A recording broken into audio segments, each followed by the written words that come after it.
Educação à distância, mudando realidades.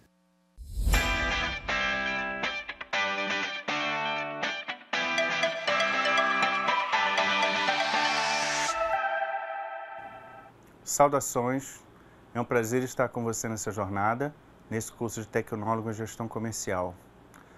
Me chamo Carlos Felipe, sou professor de Economia do IFRO, Campus Porto Velho, Zona Norte, e trabalharemos a disciplina Desenvolvimento Regional.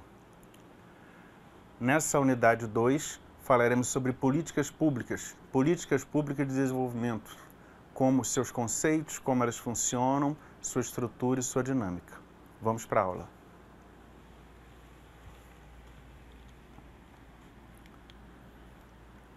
Nesta unidade temática, faremos uma introdução aos estudos das políticas públicas, seus conceitos, tipos e sua avaliação. Porém, antes de qualquer coisa, é fundamental compreender o motivo e o contexto de sua existência. O objetivo é que, ao final desta unidade, você consiga conceituar políticas públicas, explicar o motivo de sua existência e suas características e explicar os tipos de políticas públicas. Políticas públicas, conceitos e características. Com o desenvolvimento dos meios de comunicação e a maior participação da sociedade na defesa de seus interesses, graças aos movimentos sociais, o exercício democrático de participação popular na gestão dos serviços públicos foi sendo desenvolvido durante o século XX. A política pública como área do conhecimento foi desenvolvida nos Estados Unidos no decorrer do século XX, por autores diversos como Lasswell, Simon, Easton e Dye, já em 1984. O início dessas discussões em 1956 e o desenvolvimento delas até 84. Este último define políticas públicas como o que o governo quer ou não quer fazer.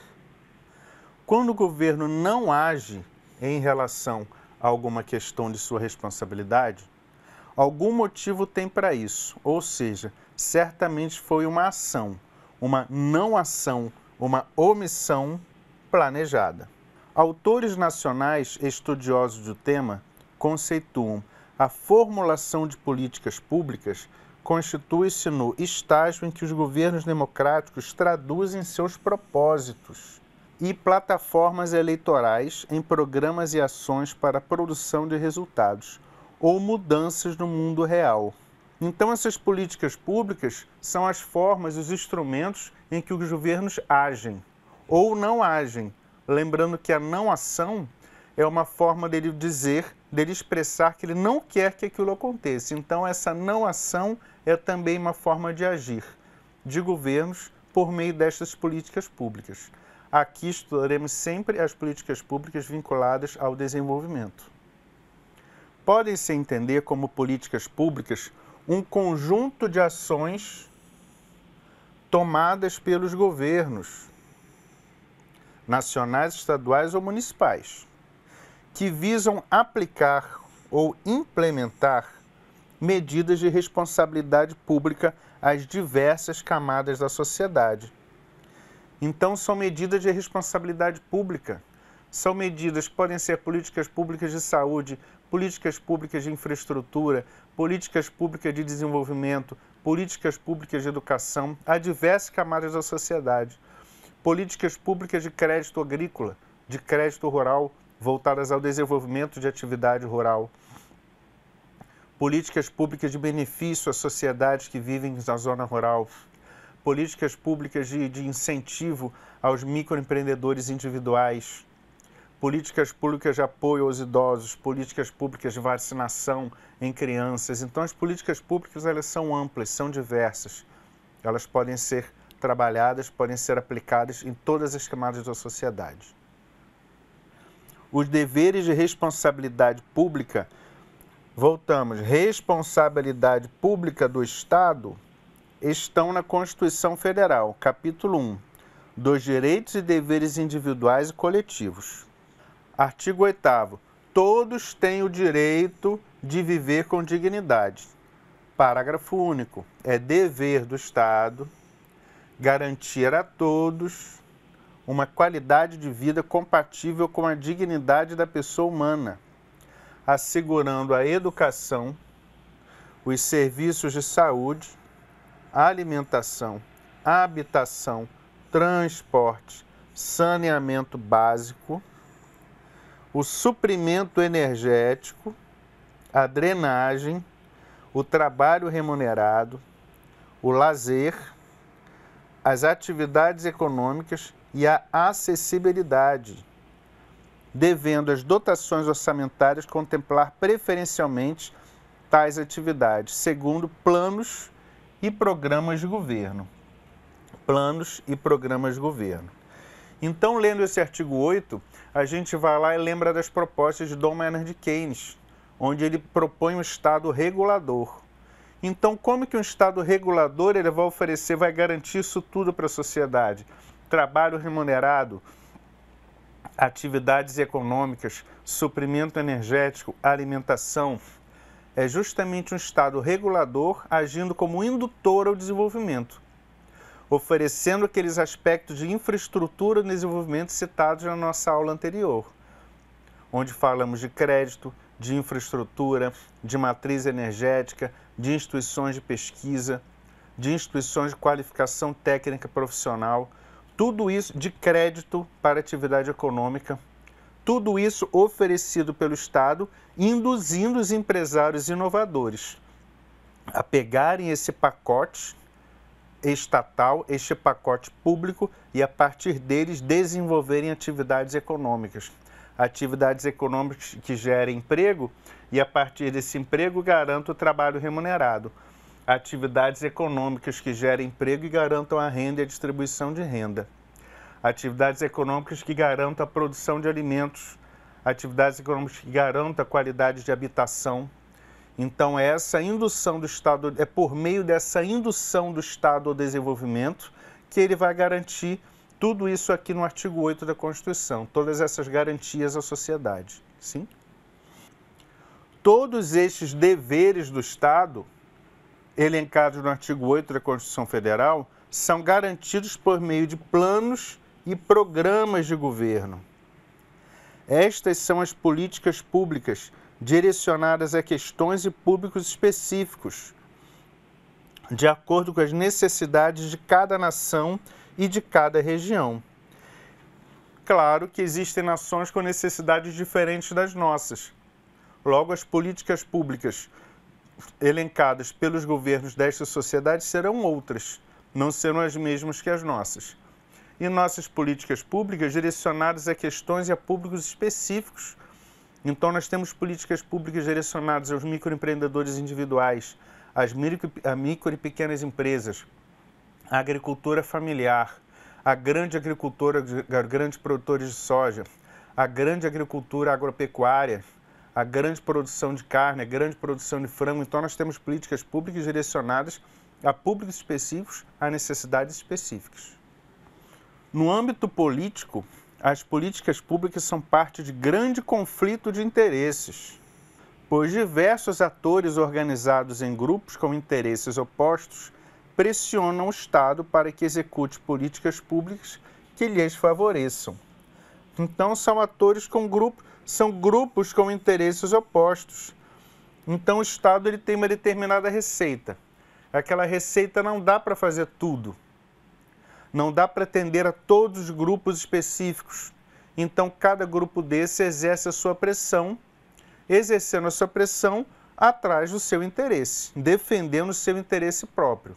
A partir dessa pressão, de como se dá essa pressão desses grupos específicos, o Estado vai definir onde aplicar esses recursos. Exemplo, alterações fiscais ou tributárias para beneficiar algum segmento, agronegócio, construção civil, energia.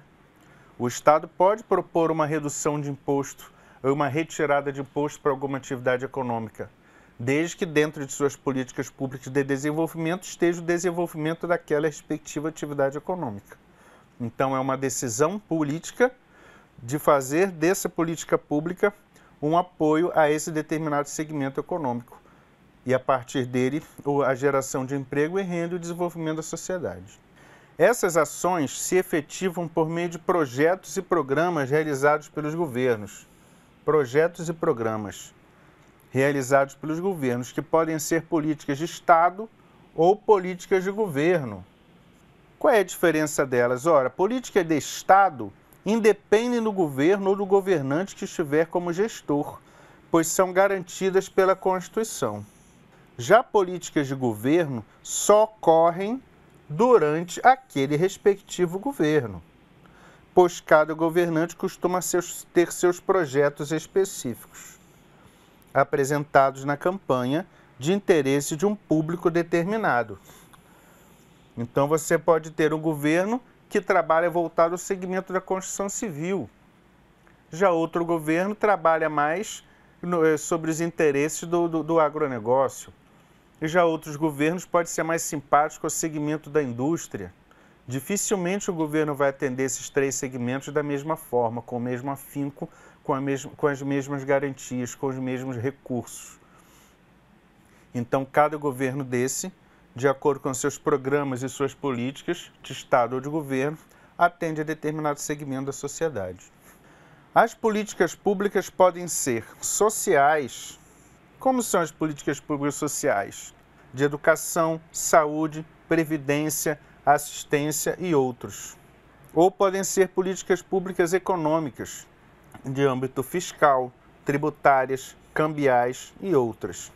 Ou de infraestrutura, que trata sobre pavimentação de estradas, privatização de portos, aeroportos e outros.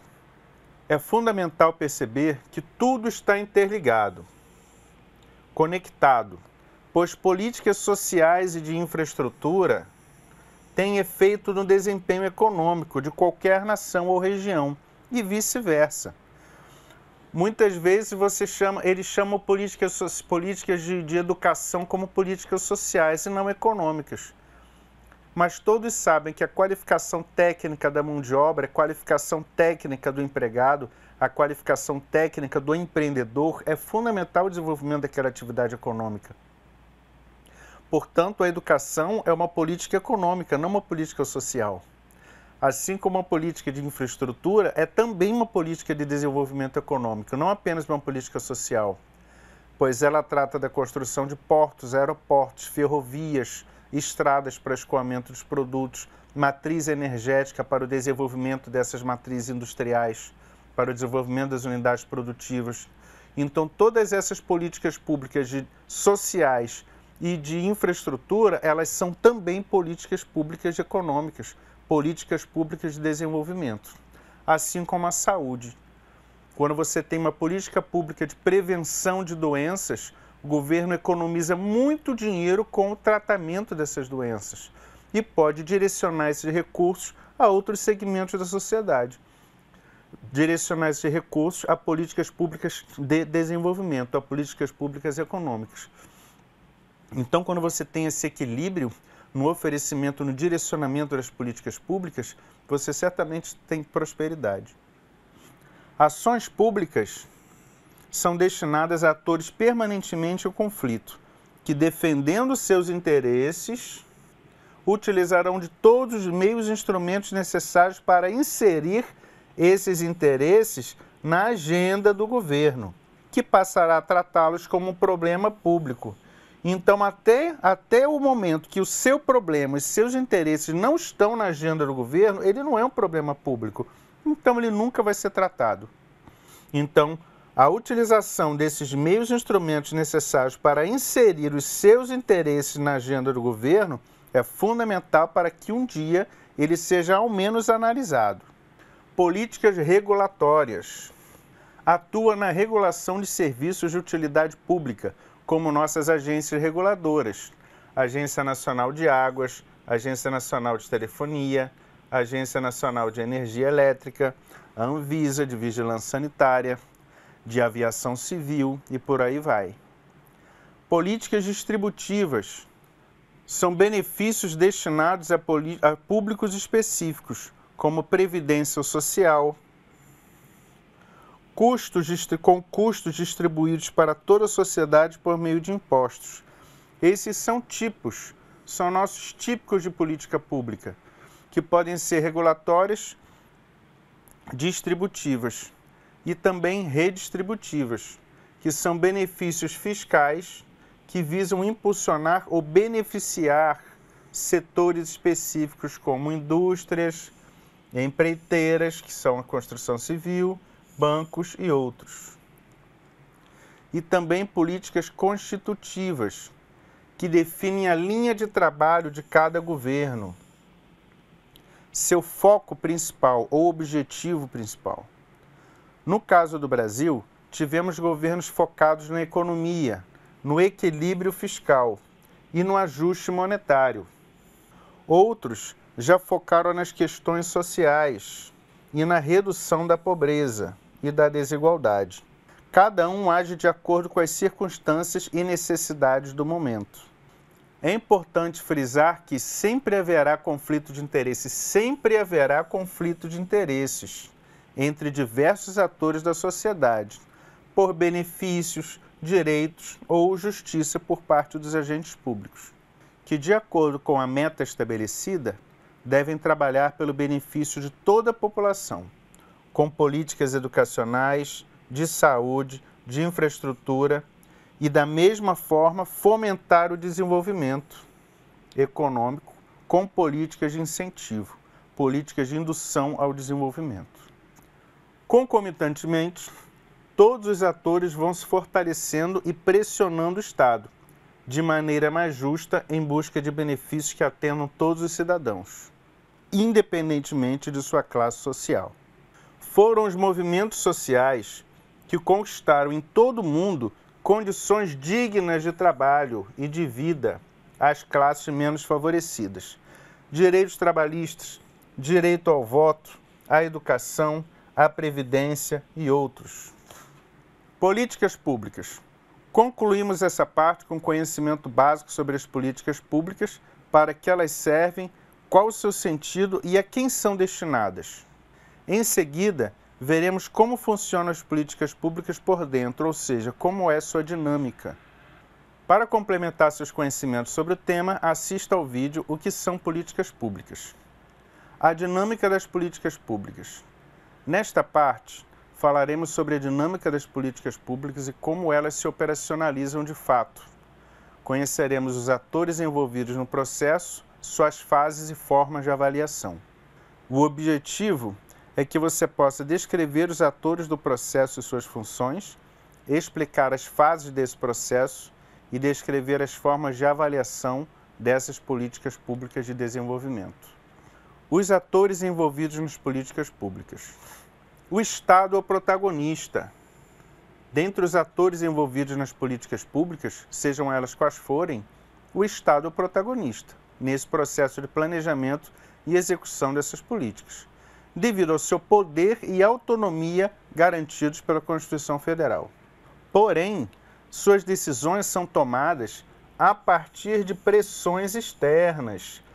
Aquelas pressões externas, quando falamos de você ter condições de inserir o seu problema na agenda, para o seu problema se tornar um problema público. Você tem que, de alguma forma, exercer alguma pressão para que seu problema seja inserido ali naquela agenda pública. É dessa pressão de que se trata. É a partir de pressões externas, atores externos que participaram junto ao protagonista de todo o processo de decisão, com mais ou menos poder de influência. Então você tem autores diversos, com interesses diversos e opostos, lidando junto com o Estado, que é o protagonista dessa política pública. Cada um defendendo seu interesse e cada um pressionando de acordo com a força que tenha. Ainda que sofra pressões de lados diversos e opostos, e que tenha limitações impostas pela conjuntura econômica e política de um período determinado, a capacidade de formular e executar políticas públicas, por mais complexas que sejam, permanece competência do Estado, o único ator capaz e competente para cumprir esse papel.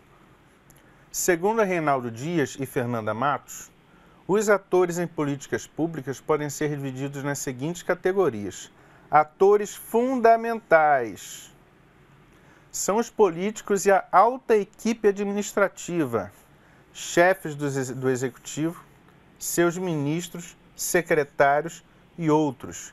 São os atores fundamentais, e a alta equipe administrativa. Outros atores são os partidos políticos, os de situação, oposição e centro. Esses partidos políticos atuam diretamente nessa pressão por inserir suas questões principais na agenda do governo. Equipes de governo, assessores nomeados, indicados por políticos. Também são parte dos atores envolvidos no processo das políticas públicas. Corpo técnico, funcionários de carreira responsáveis por gerir a máquina burocrática. Esse corpo técnico foi muito visto nesse período de pandemia, principalmente no ano de 2020, quando muita gente passou a conhecer os componentes do Ministério da Saúde e quão grande é o corpo técnico do Ministério da Saúde, que atua em diversas áreas da saúde, áreas de vacina, área administrativa, áreas do SUS. Então, esse corpo técnico existe em todos os ministérios, justamente para atender e para realizar, para planejar, executar essas políticas públicas. Juízes, que são representantes do Poder Judiciário. A mídia também faz parte dos atores envolvidos nas políticas públicas, que justamente são os veículos de comunicação em massa, rádio, TV, internet e outros. As empresas também são os atores, das pequenas às transnacionais, que exercem forte pressão em busca de seus interesses. E as empresas exercem essa pressão por meio dos partidos políticos. E, por fim, os sindicatos e associações profissionais, que também, por meio de partidos políticos, exercem sua pressão, representação profissional com interesses comumente opostos aos das empresas, no que se refere às condições de trabalho, remuneração, previdência e outros. E também organizações do terceiro setor, não governamentais, as ONGs, organizações filantrópicas e fundações em geral. Atores do conhecimento, centros de estudos e pesquisas vinculados aos demais atores do processo, que necessitam de argumentos comprovados cientificamente ou não para defender seus interesses. Grupos de pressão, que são os lobistas, o lobismo e a bancada. Lobismo e bancadas diversas que pressionam o governo na defesa de seus interesses. Então, são os lobbies.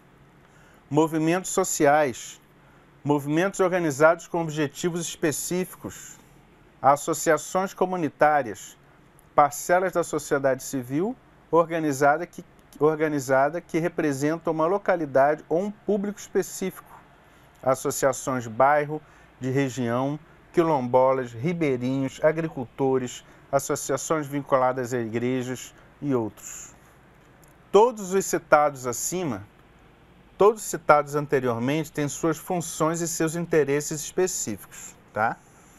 Todos aí têm funções e interesses específicos dentro dessa dinâmica das políticas públicas, dentro da dinâmica de planejamento e execução das políticas públicas diversas, exercendo sua força de sensibilização, convencimento e pressão.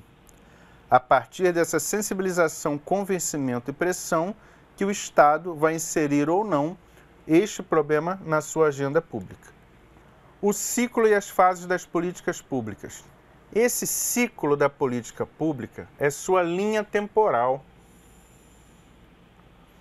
Como se dá todo o processo, da concepção à elaboração, execução e avaliação.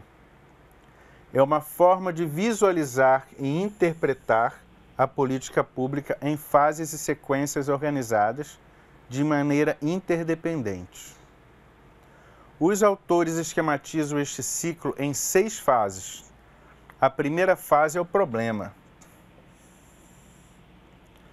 O problema público pode ser súbito, como um acidente ambiental, ou pode ocorrer ao longo de determinado período, ganhando importância aos poucos, até se tornar grave. ou também pode estar presente na sociedade, que dependendo de seu grau de acomodação, se acostuma com ele. Então, determinadas cidades têm problemas públicos antigos que por vezes até nos acostumamos com ele, como por exemplo a falta de saneamento básico. Outras regiões têm problemas súbitos, como temporais deslizamentos ou acidentes causados por empresas de mineração, como são os acidentes causados pela Vale do Rio Doce. Então, são problemas públicos diversos. A agenda. A agenda é onde o problema público deve entrar, deve ser inserido, para se tornar um problema, para ser visto pelo Estado. Para isso, os grupos de interesse devem pressionar o legislativo para serem contemplados. Estar na agenda política não significa resolver o problema. A dificuldade de manter um problema reconhecido enquanto público é um exercício contínuo. Muitas vezes você consegue inserir aquele seu problema na agenda, mas isso não quer dizer que ele será resolvido. Mas pelo menos ele estar lá dentro quer dizer que um dia ele pode ser contemplado. Não estar nessa agenda, esquece. É um contínuo exercício de pressão e representação, um contínuo exercício de pressão e representação, um exercício político. Alternativas. Essa fase pode ser entendida como a formulação de alternativas para o tratamento do problema, em que são elaboradas as estratégias de ação por meio de projetos, programas ou ações pontuais com duração específica. Então vejam, formulação de alternativas para o tratamento do problema. É uma fase de análise, onde são elaboradas estratégias de ação, por meio de projetos, programas ou ações pontuais com duração específica. Uma fase em que precisa de um corpo técnico muito experiente. Tomada de decisão. Nessa fase, chega-se a um equilíbrio entre os atores de pressão, na fase anterior, quanto as alternativas são analisadas e lapidadas, até se pensar na melhor maneira possível. Podem ocorrer adequações entre os problemas e as soluções apresentadas. Implementação. Essa fase é bastante complexa, pois pode esbarrar em barreiras, entraves técnicos e ou administrativos e falhas na formulação. Então percebam que a fase anterior é uma fase de muito cuidado, de uma análise muito bem feita por um corpo técnico experiente e capacitado, para que chegue aqui não haja falhas na formulação. Porém, mesmo assim, pode se esbarrar em entraves técnicos, burocráticos, administrativos, e não ir para frente. Ou na implementação por erros do corpo técnico, que devem ser assumidos pela administração pública. Porém, as questões políticas, diferentes das técnicas, são bem mais complexas e desgastantes. A avaliação. Segundo Agum, Riscado e Menezes, autores estudiosos do tema, trata-se de um dos momentos mais críticos, pois os atores envolvidos na ação são medidos e sua capacidade de resolução de um determinado problema pode ser questionada por meio dela. Assim, para dar mais segurança ao processo, são criados parâmetros, indicadores de desempenho, para que os avaliadores sigam um padrão a fim de definir se a política funciona ou não. É fundamental definir esse padrão. O acompanhamento, monitoramento e avaliação das políticas públicas. Em nações desenvolvidas e organizadas, é comum que a sociedade acompanhe o trabalho da administração pública. É comum que a sociedade acompanhe o trabalho da administração pública, que se mostra transparente e eficaz. A sociedade só pode acompanhar o trabalho da administração pública se esta for transparente. Sem transparência, impossível. Nas subdesenvolvidas, esse monitoramento pode e deve também ocorrer, pois os desvios de interesses da administração pública e a falta de transparência exigem da população muita atenção e ativismo no acompanhamento e na avaliação das políticas públicas.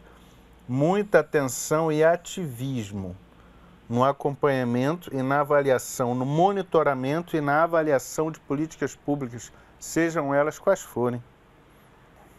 A avaliação realizada a partir de informação embasada em dados confiáveis, obtidos através de análise objetiva dos efeitos das ações públicas, é importante para instituições e governos, pois fundamentam sua legitimidade, não somente na legalidade de suas decisões, mas também no que fazem, ou seja, nos resultados. Então vamos. Essa avaliação, ela deve ser realizada a partir de informações. Informação. Essa informação deve ser embasada em dados confiáveis. Dados confiáveis, obtidos através de análises objetivas dos efeitos das ações públicas. Então percebam que essas informações claras, a partir de dados confiáveis, com base em análises objetivas, isso tudo é realizado por corpo técnico. Isso tudo é realizado por profissionais que tenham legitimidade e não por vontades políticas, sim, por um corpo técnico capacitado. Então esse corpo técnico vai fazer análise objetiva dos efeitos das ações públicas. Quando uma ação pública é executada, é necessário que haja estudos de seus efeitos a curto, médio e longo prazo, seus efeitos na sociedade, seus efeitos no meio ambiente, seus efeitos econômicos a curto, médio e longo prazo. Então são estudos muito sérios e muito criteriosos sobre cada atividade dessa, sobre cada política pública dessa a ser implementada na sociedade. Então, através dessa análise objetiva dos efeitos e ações das políticas públicas, é importante para instituições e governos, pois fundamentam sua legitimidade, não somente na legalidade de suas decisões, mas também no que fazem, ou seja, nos seus resultados. Para todos os atores do processo, gestores públicos e beneficiados, o monitoramento e avaliação das políticas públicas são fundamentais a todas as categorias do ciclo, justamente onde o processo termina e pode ser avaliado ponto a ponto. Tudo o que poderia ser melhorado, ignorado ou contemplado, erros comuns ou absurdos, ingenuidades ou falta de compreensão, negligência ou falta de sensibilidade ou compaixão, dos aspectos objetivos aos subjetivos, dos técnicos aos políticos. Tudo aparece aqui, nessa fase de avaliação. A avaliação é quando tudo já foi feito, quando o processo todo já está pronto. Então ali você consegue estudar ponto a ponto, ver seus pontos negativos, positivos, duvidosos, pontos novos, nunca antes estudados, nunca antes contemplados. E a partir daí você fazer um estudo técnico, bem objetivo sobre aquela política pública, seu efeito e a partir dela propor políticas alternativas que visam a melhoria de seus resultados. A avaliação deve ser considerada um elemento fundamental ao sucesso das políticas públicas e não deve ser realizada somente no final do processo, mas em todos os momentos do ciclo de políticas públicas, sejam elas quais forem. Constitui uma fonte de aprendizado que permite ao gestor perceber quais ações tendem a produzir melhores resultados. Sobre critérios para avaliação, Agum, Riscado e Menezes, autores estudiosos do tema, citam os indicadores input, que têm por objetivo medir os esforços despendidos em uma ação. Eles podem ser recursos econômicos, humanos ou mesmo materiais. Então, os indicadores input são os esforços despendidos em uma ação, que podem ser recursos econômicos, humanos ou mesmo materiais dedicados àquela respectiva ação. Já os outputs procuram medir os resultados alcançados, isto é, as realizações referentes às ações imputadas, às ações realizadas. São fundamentais para saber se os problemas tratados com a determinada política pública foram resolvidos ou reduzidos. É fundamental o entendimento de que o monitoramento deve ser contínuo. O monitoramento deve ser contínuo para corrigir, ajustar e adequar o processo de implementação daquela determinada política pública às suas metas ou aos seus resultados esperados. A avaliação possibilita aos gestores públicos formar um banco de dados com informações úteis a futuros planejamentos, corrigir e prevenir falhas, prestar contas, identificar obstáculos e, ao mesmo tempo, potencialidades não aproveitadas anteriormente, dentre outros fatores. Essa fase de monitoramento, ela deve ser constante, isso tem que ser sempre frisado, ela tem que ser constante, ela tem que ser permanente, porque a partir desse monitoramento pode-se melhorar muito uma política pública anteriormente implantada e se fazer um planejamento bem melhor de uma política futura. Outro entendimento fundamental é o de que toda política pública exige um tempo de maturação. Esse tempo de maturação é fundamental, de aproximadamente 10 anos, específico para cada caso. Uns exigem mais tempo, enquanto outros menos. Segundo os autores estudiosos do tema, é primordial o tempo de ajustes e reajustes dos fatores envolvidos na ação e o melhor entendimento do corpo social impactado por ela. Para ilustrar o conteúdo desta unidade, sugiro que você assista ao vídeo Ciclo de Políticas Públicas, o que é? Entrevista de Leonardo Sete, parte 2, disponível no site abaixo. Assim concluímos a nossa segunda aula, temos aí a referência dessa nossa unidade. Agradeço a vocês a oportunidade e aguardo até a próxima aula.